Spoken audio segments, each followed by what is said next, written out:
Phone பண்ணாலும் ஃபோனை எடுக்க மாட்டாங்க. பொண்ணு போட்டாவை காமிச்சாலும் எந்த பதிலும் சொல்ல மாட்டாங்க. என்னப்பா ஆச்சு? ஒதுக்கி எனக்கு கல்யாணம் பண்ணிக்கிற யோசனை இல்லைண்ணா. இன்னும் என் ஃப்ரெண்ட்ஸுக்கே கல்யாணம் ஆகலை, அதுக்குள்ளே எனக்கு எப்படி? தம்பி, நீ கல்யாணம் பண்ணாமல் உங்கள் ஃப்ரெண்ட்ஸும் கல்யாணம் பண்ண மாட்டாங்கப்பா.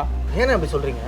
என்னப்பா இவ்வளோ தூரம் என்ன பார்க்க வந்திருக்கீங்க? இல்லைப்பா, ஒரு கல்யாண விஷயமா கிட்ட பேசணும். தம்பி, உங்கள் அம்மாட்ட எவ்வளவோ பொண்ணுகள் போட்டால் தான் காமிச்சிருக்கேன். ஆனால் நீ உங்கள் ஃப்ரெண்டை தான் கல்யாணம் பண்ண போறியாம?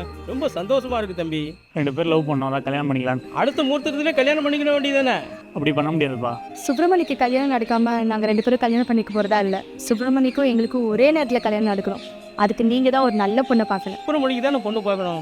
ஏன் கவலைப்படுறீங்க? நான் பார்த்து தரேம்மா. ரொம்ப நன்றிப்பா. என் ஃப்ரெண்ட்ஸ் அப்படியே சொன்னாங்க. அவங்க கல்யாணம் பண்ணதை விட உனக்கு கல்யாணம் பண்ணி வைக்கணும்னு ரொம்ப ஆசைப்படுறாங்க தம்பி.